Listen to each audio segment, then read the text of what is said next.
Par communiqué, le préfet de la région Guyane et le procureur de la République ont annoncé le lancement de l'opération nommée « Déposer les armes ». L'opération vise à lutter contre la banalisation de l'usage des armes et prévenir ainsi la violence dans le département. Cette opération sera matérialisée par une campagne de dépôt des armes et de munitions auprès des services de police et de gendarmerie.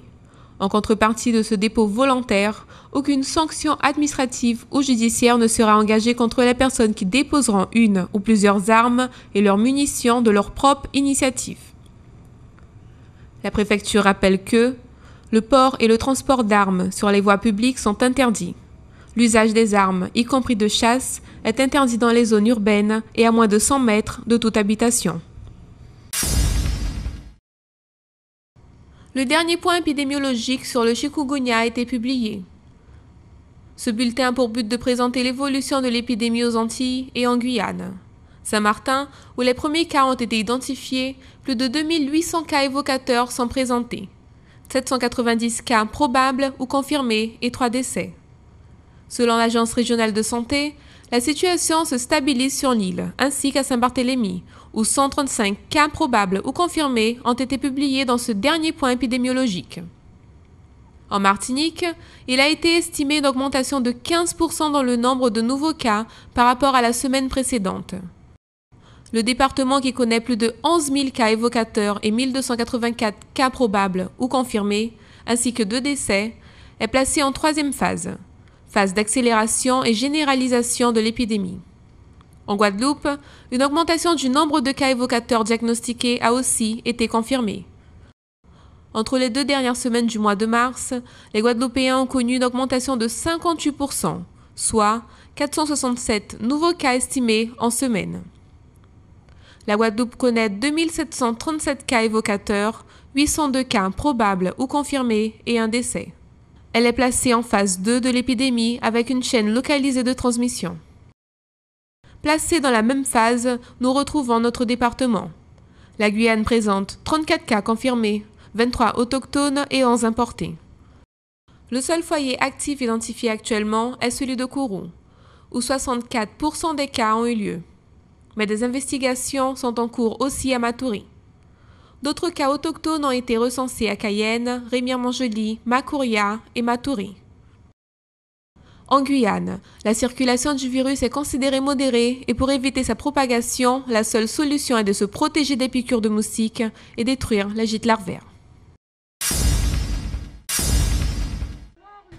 L'éducation nationale va mal. Le mouvement des enseignants gagne du terrain. Après Rébert Néron et Paul Capel, le corps enseignant du collège Auxonce-Cantou est en grève.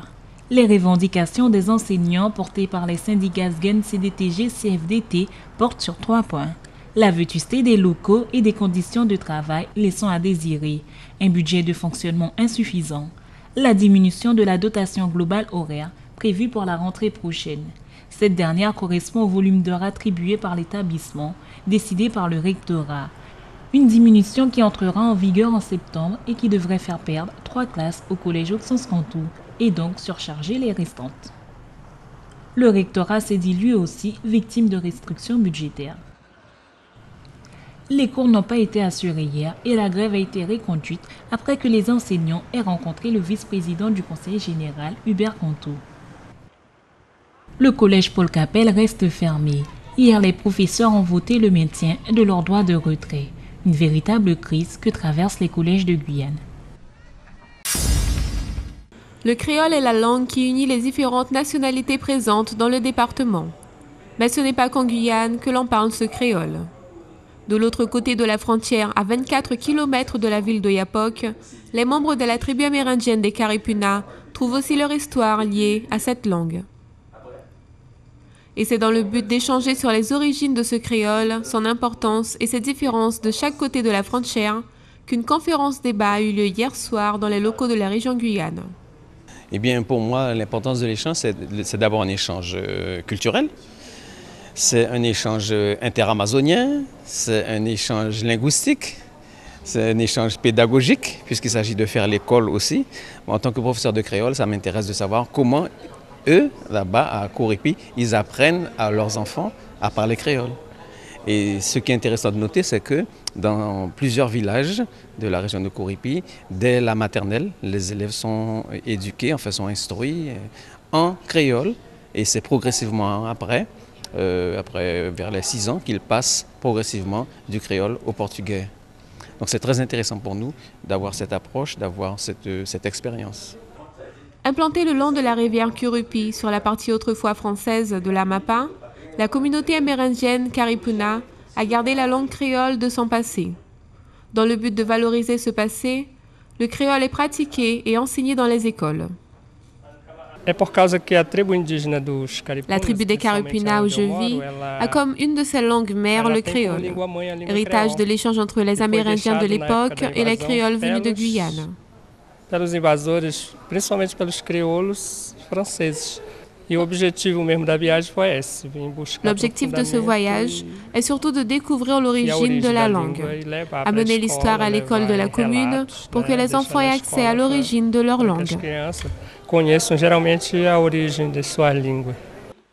La conférence a été organisée par le Musée des cultures guyanaises en partenariat avec le lycée Berthen Juminaire de Saint-Laurent-du-Maroni et la collectivité régionale. Ah oui, le créole est plus qu'un lien entre le Brésil et la Guyane, c'est, on dira, un lionnage d'identité qui nous permet aujourd'hui de comprendre qu'au-delà de l'histoire, au-delà des frontières, au-delà des soubresauts européens, eh bien, il y a un peuple amérindien qui a préservé notre patrimoine, notre sauvegarde culturelle à travers la langue créole. Et on ne peut que féliciter les opérateurs, Maurice Pindar et tous les autres, qui ont su conduire cette délégation en Guyane, car nous connaissions par des explorations réalisées par Roger Corali, M. Quetta, sur une telle aventure. Mais là, aujourd'hui, la jeunesse guyanaise peut bénéficier de ce patrimoine qui est là, qui est en exergue. Et je pense qu'il faut que tous les Guyanais s'organisent pour que nous puissions donc aujourd'hui leur apporter une valorisation. Le créole guyanais est né de l'échange entre les esclaves et les colons venus de l'Europe. Des Français, Anglais, Portugais, Espagnols et bien d'autres. Il est un moyen de raconter l'histoire et unir ceux qui l'ont connu et ceux qui viendront un jour à le connaître. Alors, ça m'a dit Kuripi, alors nous t'es venu premier coup l'année passée, nous t'es dit comme ça, à un rêve qui est réalisé. Ben jour là, moi dit même bêta pour permettre que tout le monde là-bas sorti. Côté sorti, venir ici arriver Cayenne, dit mais nous quand les jours Saint-Laurent, virer fait 4 jours, et ben un rêve qui est réalisé. Nous dit nous tout qui là-bas qui ici, on nous tient pour nos cultures, pour nos langues, parce que nous on a même bassin, nous ça Aymara, même bassin l'Amazonie. Eh bien oui, nous remercions pour ça ensemble que nous parlons même créole, chacun qui est créole. Mais nous venons ici, nous recevons bien et nous comprenons la langue. Et bien, ça facilite beaucoup pour nous parce qu'il y a quelque chose de créole, nous quelque chose de créole, la même langue. Nous tous sommes la même famille créole.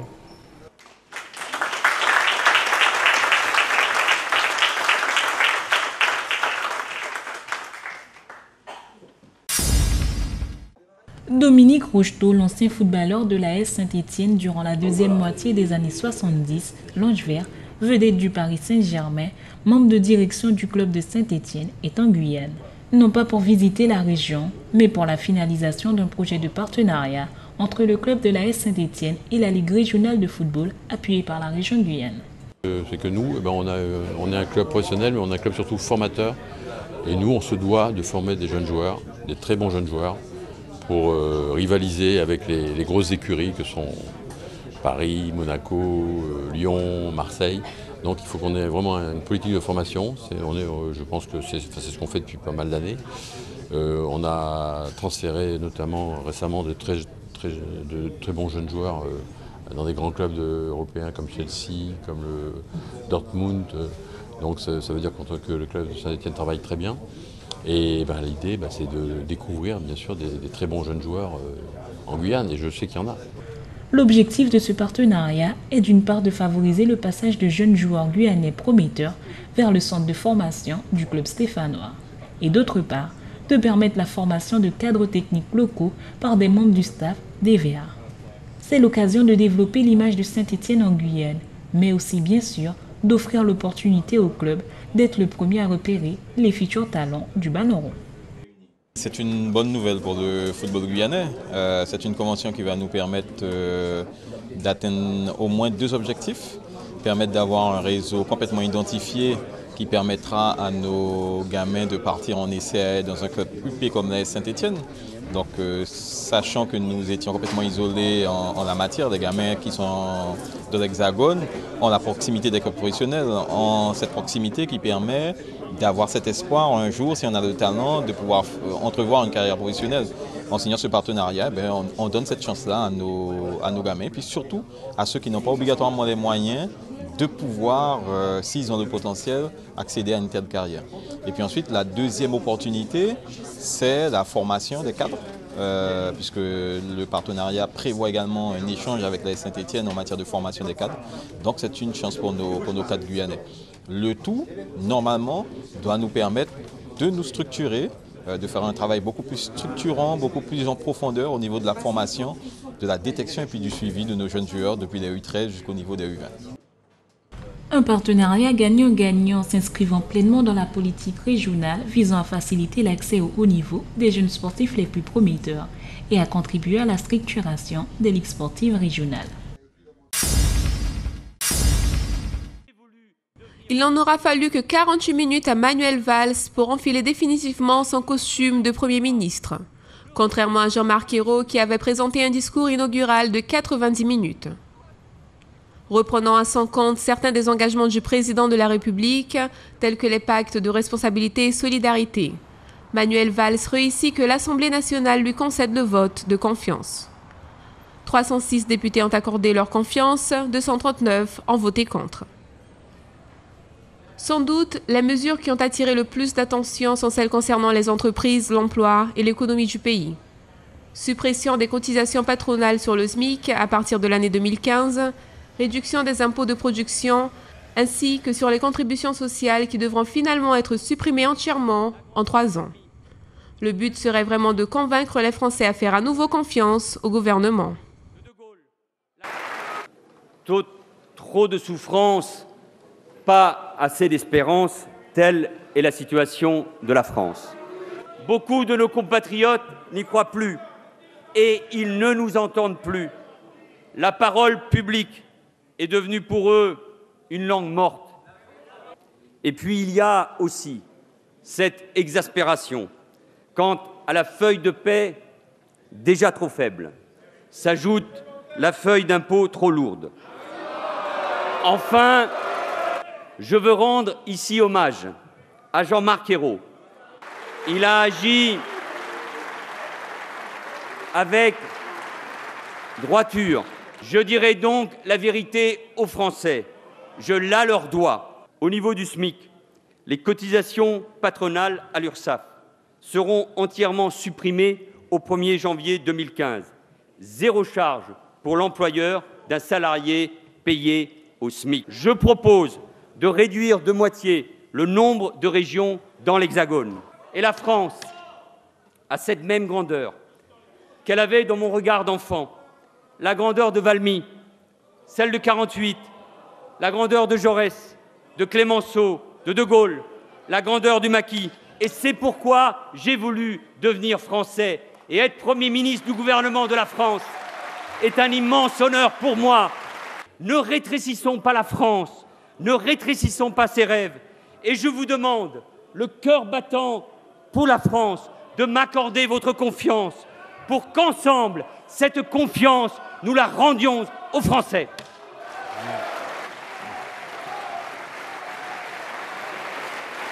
Parmi les autres mesures qui ont été annoncées, en ce qui concerne l'éducation, la réforme des rythmes scolaires sera assouplie après finalement une concertation auprès des enseignants, des parents et des élus. Des mesures pour augmenter le taux de réussite à l'école, donnant priorité aux primaires. Concernant le développement durable, l'objectif est de réduire de 30% la consommation d'énergie fossile et de 40% les émissions de gaz à effet de serre d'ici 2030. Il affirme aussi que l'engagement du président à réduire à 50% l'énergie nucléaire en France sera tenu. Le 12 avril prochain, le comité drapeau et la jeunesse active de Mirza organisent une journée culturelle autour du drapeau guyanais.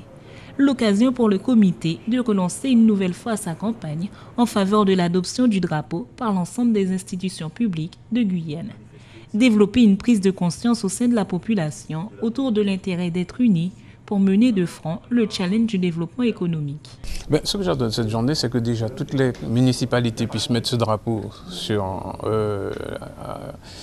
leur balcon lorsqu'ils en ont, sur la face de leur municipalité et pas la municipalité seulement, des différentes collectivités, voilà, qui arrivent, des collectivités peuvent mettre le drapeau puisque c'est une journée guyanaise et ça c'est important, ça c'est très important que ce drapeau flotte partout, sur toutes les municipalités, toutes les maisons, les lieux qui représentent la Guyane. Le drapeau, c'est rassembler, fédérer tous ceux qui vivent dans ce pays en vue de nous unir ensemble pour pouvoir faire de manière à développer ce pays.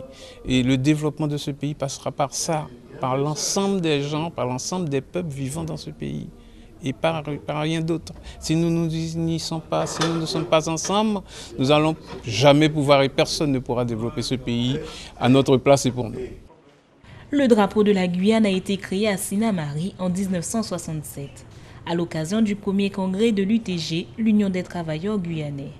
À cette époque, dite de grands chantiers de la Guyane, l'activité des bâtiments et des travaux publics battait son plein et concentrait nombre d'ouvriers amérindiens, noirs marrons, nègres créoles. Le congrès de la centrale syndicale, ainsi constitué des populations ouvrières, décida d'un accord concerté de la forme et des couleurs du drapeau de la Guyane. Tous ceux qui vivent dans ce pays doivent participer à cette marche et à cette manifestation, puisque nous honorons le drapeau guyanais et nous faisons connaître ce drapeau-là durant cette journée-là. Donc il y aura la marche qui partira de la mairie et qui ira jusqu'au jardin botanique, le lieu symbolique guyanais d'ailleurs, où nous allons faire la montée du drapeau. Depuis, la présence du drapeau guyanais se multiplie dans les voitures, maisons et autres lieux. En janvier 2010, le Conseil général a adopté ce drapeau comme emblème. Samedi, il flottera aux côtés des drapeaux nationaux et européens de la mairie de Cayenne, une portée symbolique forte pour le chef-lieu.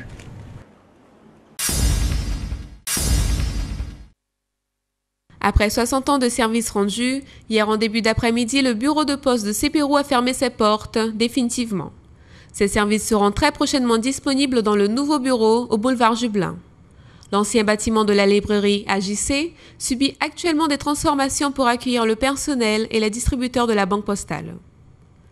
Les travaux estimés à près de 80 000 € devront toucher à leur fin au plus tard pour le début du mois de mai. Pour faciliter les services et tenter d'éviter les longues queues habituelles de l'ancienne poste Sépérou, le nombre d'automates et de distributeurs ont été multipliés. Le nombre d'heures d'ouverture par semaine ont aussi augmenté. En attendant l'ouverture du nouveau bureau, la Banque postale conseille à ses clients de se rendre aux deux autres bureaux plus proches, celui de Die-Grandjean et celui de Baduel. En ce qui concerne les nouveaux locaux, par communiqué adressé à la presse, la Poste vous invite à venir non pas pour un service postal, mais pour admirer la palissade du chantier. Le jeune artiste graffeur guyanais, Tony Lantin, a pu s'exprimer librement avec ses sprays et ses marqueurs, et montrer à sa manière que représente la Banque postale dans le quotidien des Guyanais. Les entreprises et la propriété industrielle, les marques, les brevets, les inventions, les œuvres, c'est autour de ces thèmes que les étudiants de sciences économiques et gestion du pôle universitaire de Guyane travaillent depuis quelques mois afin d'organiser la journée de l'entreprise. L'idée est partie de 2005 suite à un concours que l'on a gagné et avec la filière SEG, on a lancé les journées de l'entreprise en 2006 et ça a tellement bien fonctionné qu'on a répété cela chaque année. En fait, c'est un exercice pour les étudiants, c'est un exercice qui demande à chaque étudiant de mettre en pratique tout ce qu'ils étudient et de les mettre de passer de la théorie à la pratique, tout simplement. Les journées de l'entreprise du domaine SEG sont réalisées chaque année depuis 2006. Petite nouveauté cette année, ce ne sera pas les journées de l'entreprise, mais la journée de l'entreprise, en raison de grèves qui ont sévi plusieurs semaines sur le pôle universitaire de Guyane. Ça ne se passe pas sur une journée puisqu'il y a une mise en place, il y a des logistiques et des structures à mettre en place, donc c'est généralement de septembre jusqu'en avril. Donc c'est pas que sur une journée. Le résultat se voit sur une journée effectivement, mais il y a un travail en amont qui est assez lourd et qui demande beaucoup d'investissement personnel de chaque étudiant. Les tâches se sont réparties en fonction des différents étudiants. Les plus motivés d'abord étaient mis en tant que superviseurs et ensuite chaque étudiant, selon leurs sentiments, se sont insérés dans différents groupes. L'implication des étudiants y est très forte, car c'est l'occasion de se confronter au terrain de l'entreprise locale.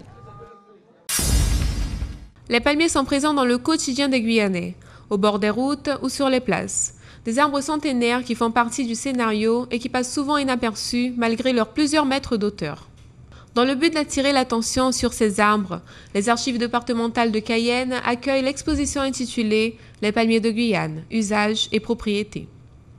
Cette exposition a pour but de faire découvrir les palmiers de Guyane au public, que ce soit les scolaires, les particuliers, des chercheurs, voire même des amateurs ou des passionnés de botanique ou de la flore guyanaise.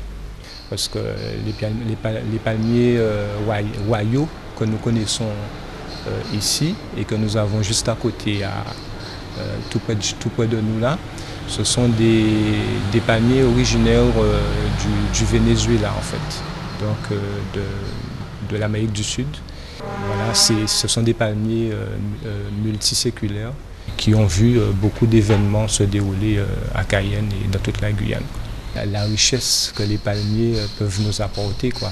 Non seulement du point de vue biodiversité, mais aussi du point de vue scientifique, cosmétique, pharmaceutique et bien entendu médicinal. Des dizaines de tableaux et affiches présentent les différentes espèces de palmiers existantes dans le département, leurs propriétés et noms scientifiques, l'histoire et son origine. Beaucoup d'enfants aujourd'hui n'ont pas connaissance des palmiers de Guyane et même des fruits qu'ils produisent. Donc pour nous, ça a été une occasion pour faire un retour, comme on dit, aux racines. De façon à ce qu'ils connaissent les palmiers, connaissent les fruits, leurs priorités, leurs vertus médicinales et comestibles, etc. On a pas mal d'espèces, comme par exemple l'oacé, le kunana, le maripa, qu'est-ce qu'on a encore, le tiwaradende, il y a un qui s'appelle, que je ne connaissais même pas moi-même, le waramompé, qui n'est pas comestible par contre. L'exposition a été réalisée par la direction des archives départementales de Guyane, en collaboration avec le service environnement et le service parc et jardin du Conseil général. Pour plus d'informations, il suffit d'entrer en contact avec les archives départementales de Guyane.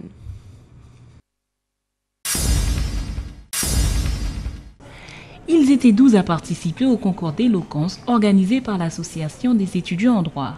Une possibilité pour ces futurs avocats soucieux d'améliorer leur prise de parole en public. Une expérience inédite.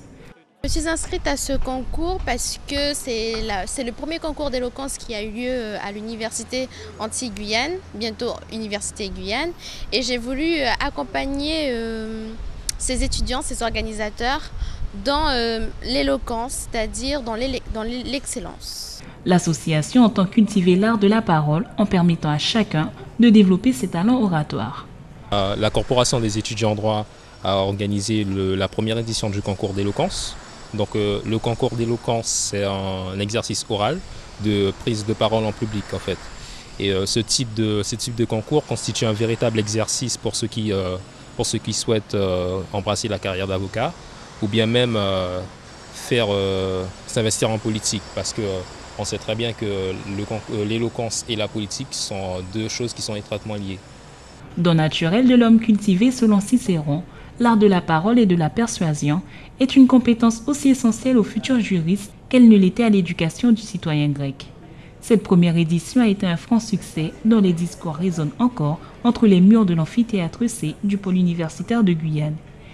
Ce fut une matinée riche en émotions parce qu'on se rend compte qu'il y a beaucoup de potentiel en Guyane, qu'on a vu de tout, on a eu de l'humour. C'était vraiment très riche et varié. Que ça nous apprend beaucoup sur nous-mêmes, que ça nous permet en fait d'avoir une certaine prise de parole, une certaine confiance en soi, une certaine estime de soi. Et je pense que dans ce cadre-là, ça devrait être très bénéfique. Il n'est plus à douter que cet événement se doit d'être réitéré, mettre en lumière la capacité de persuasion plus que les connaissances en tant que telles. Sachant que ce concours s'adresse aux étudiants de tout horizon et de tout niveau. Le concours d'éloquence était ouvert aux 3 niveaux, donc la première année de licence, la deuxième et la troisième. Donc nous avons eu des inscrits de tous ces niveaux de la licence de droit. Et au final, nous nous sommes retrouvés avec un effectif de 12 candidats. Ce concours, une manière de faire vivre l'éloquence comme il se doit dans l'enseignement supérieur. Parmi les nombreux livres de la médiathèque de Matoury, des épices seront présentes jusqu'à la fin du mois d'avril. L'année dernière, les Matouriens ont connu les différentes plantes médicinales présentes en Guyane. Cette année, c'est au tour des épices du département de se présenter dans un jardin aménagé à l'intérieur du bâtiment de la médiathèque. Demain à 17 h, une conférence débat aura lieu pour présenter les particularités des épices. Elles sont souvent utilisées pour faire la cuisine, mais certaines présentent des caractéristiques médicinales importantes. La bonne utilisation dans des quantités spécifiques peuvent aider à calmer la nervosité, lutter contre le stress ou la chute de cheveux. Donc cette conférence, elle sera animée par monsieur Yannick Itier qui va faire l'ouverture sur le système de l'Ayurveda, qui va nous parler de l'Ayurveda. Ensuite, le docteur Sublé qui nous parlera des épices, de leur utilisation, comment on peut se soigner avec les épices. Puis nous aurons des spécialistes de la place, monsieur Mogès, madame Gabrielle Laborieux, madame Rolande Palmot, madame Sans Souci. Donc, il y aura des intervenants, donc ils nous parleront des épices ainsi que des remèdes, on va dire, médicinales, des plantes médicinales. Comme les plantes médicinales, on les trouve à la maison, tout ça, et les épices aussi. Donc, c'est connaître leur utilisation, leurs propriétés, et puis savoir également que ces épices que nous utilisons tous les jours ont aussi une particularité de nous soigner, de prévenir aussi, et puis c'est aussi comment dire, on les a sous la main, c'est ça aussi l'essentiel. De manière traditionnelle, auparavant, on faisait avec ce qu'on avait. Donc aujourd'hui, autant renouer avec la tradition pour que ce savoir ne se perde pas. Le jardin ouvert au public dans les horaires d'ouverture de la médiathèque de Matoury. La conférence débat débutera à 17 h de ce samedi. Ce sera l'opportunité de connaître les caractéristiques médicinales des épices et les différentes recettes. Ce week-end se déroule la 16e édition du Salon du tourisme et des loisirs organisé par le CTG au Palais Omnisport Georges Théolette de Matoury, qui promet comme chaque année de découvrir et redécouvrir les atouts du pays. Les principaux acteurs du tourisme en Guyane vous proposeront leurs produits touristiques et un espace production local et artisanal sera aussi sur le salon. 111 exposants y présenteront leurs offres. Ils seront repartis en 3 pavillons: tourisme et loisirs, artisanat et production locale, espace de coopération régionale, gastronomie, timoun et extérieur. De nombreuses animations sont prévues durant ces 3 jours, dont un concert live à 18 h. Une démonstration de salsa dimanche à 15 h. Les plus beaux stands seront récompensés le dernier jour à 18 h.